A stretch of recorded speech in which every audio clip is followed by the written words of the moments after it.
Hello guys, welcome back to our channel IELTS Winner. Hope you are doing fine and staying safe. This is the IELTS full course writing lesson number 3 where we are going to learn how to write advantage and disadvantages. If you are new to the channel, don't forget to subscribe to our channel and share it with everyone. We have already uploaded the basic structure for all the essays as well as how to write discuss essay.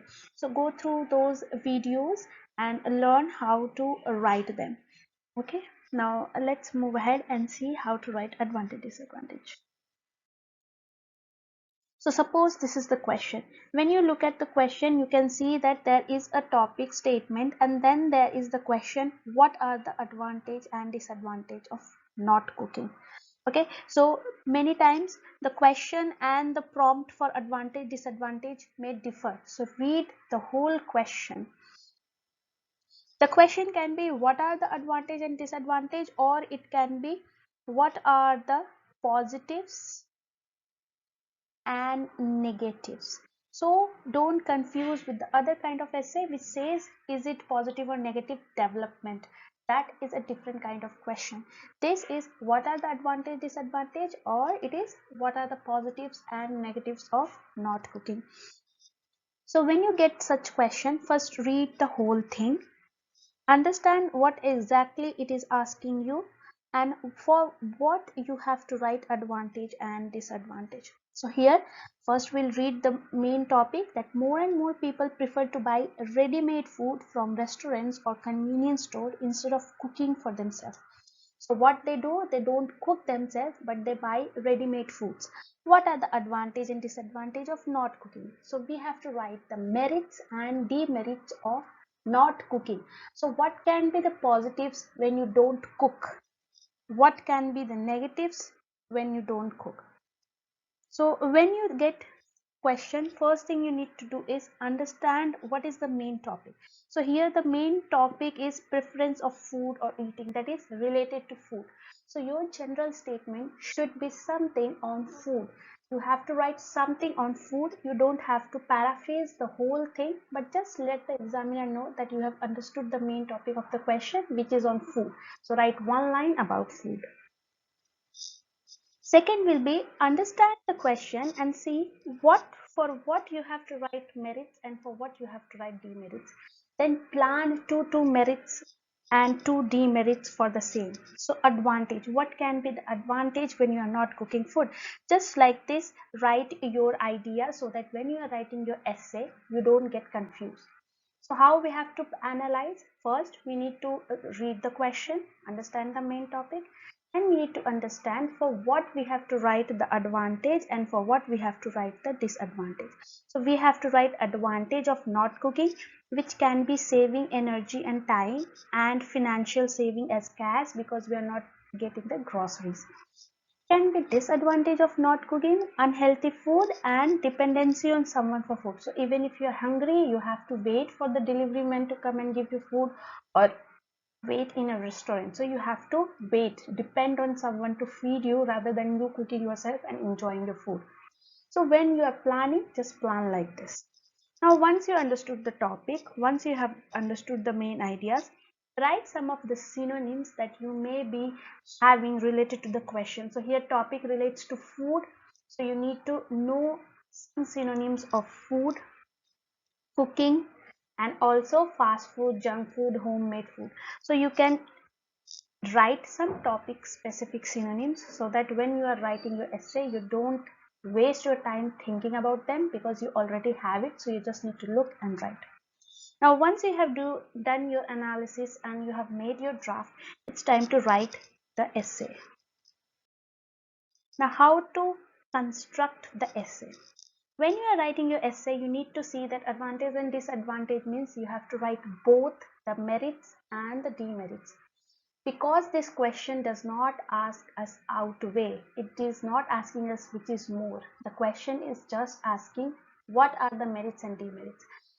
That time we are just going to write the merits and demerits. So in intro, we will give a general statement, we will give a thesis statement, that is paraphrase the question, and then we will give overview statement. That means we will just say this essay will discuss the merits and demerits.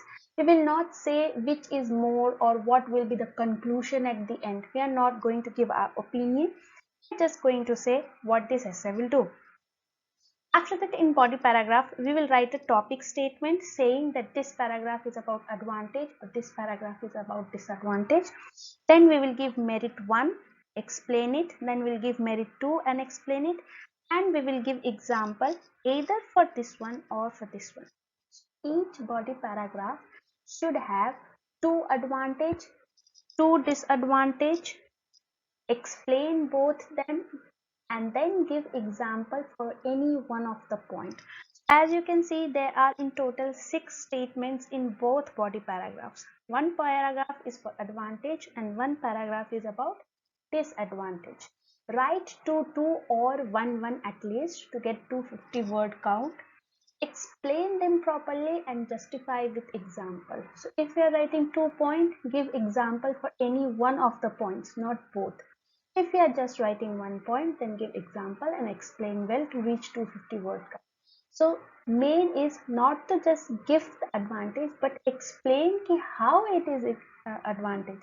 वो advantage कैसे हुआ, how it can be advantage, how it can be merit. So when you are explaining, be very explanatory and use lots of complex structure like owing to this, due to this, resulting into. These kind of phrases should be used while explaining to make complex as well as well justified answer.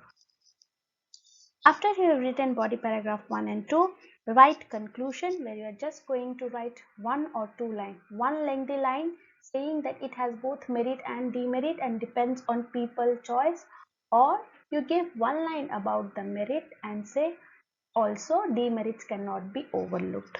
So you have to write one lengthy line or 2 lines where one will be about advantage and one line will be about disadvantage. So this is the basic structure for advantage disadvantage. Now, what kind of sentences can you use to score more in your lexical resources as well as in your grammar structure? Instead of writing the same thing that even a 6 band students write, you need to use something different to get 7+ band. Even a 6 or 6.5 band student is going to write on the one hand, on the other hand, firstly, secondly, on the one side, on the flip side, at the start, to begin, to embark. These are some cliche words which are used by every student whether he is 6 or 6.5. So what makes you different that you should get 7+? You should use some different phrases like this to show your ability of your coherence, that is phrasal language, your lexical resources, as well as boost your grammar structure band. So when you are writing your thesis statement, make use of this. Instead of saying few people say it's meritorious, other people say it is demerit. Instead of using the same some people, few people, use these kind of statements that will show and boost your 3 marking criteria. There is a debate as to whether cooking is good or it is a liability. Not cooking is meritorious or it is a liability. An ongoing conflict can be seen regarding the pros and cons of not cooking food. Personages are divided on the merits and demerits of not cooking. So like this, use other kind of sentences instead of saying some people and few people when you are paraphrasing your question. Now when you start your BP1, instead of saying to start with, to begin with, to embark upon, use these kind of gerund and phrase. Gerund means verb plus ing. So when you start a body paragraph with verb plus ing, it gives a boost to your grammar structure. So at least one paragraph you should start with it. So you can start using these phrases instead of saying the same thing that even a 6 band exam student uses. So scrutinizing the beneficial side. When you write this, the examiner knows this paragraph is going to talk about the merits, beginning with the meritorious aspects, understanding the fruitful factors, supporters of positive side, elucidate the bright side. So tell the examiner that this body is about advantage. Similarly, when you start your BP2, that is about the disadvantages, instead of saying on the other hand, on the flip side, use these phrases. Moving ahead to pitfalls, that is disadvantage. Opponents, however, tend to point the dark side. Contradicting the above side, Folk point out the obstacles, thinking on the drawback of not cooking, expounding the hindrances arising from it. So use these kind of high profile phrases to show that you are very good at making complex sentences. Now you can get the sample answer and even the template from our channel and build your own answer. I hope now it is clear to you that how to write advantage disadvantage type of essay. Use this structure, use these points when you are drafting your advantage disadvantage. Along with the reference with the template of advantage disadvantage, you can make your essay 7 or 7 plus bands. Please subscribe to our channel and keep watching and sharing us so that every day, every time you learn more and get your desired score as per your requirement. All the best and thank you for joining us.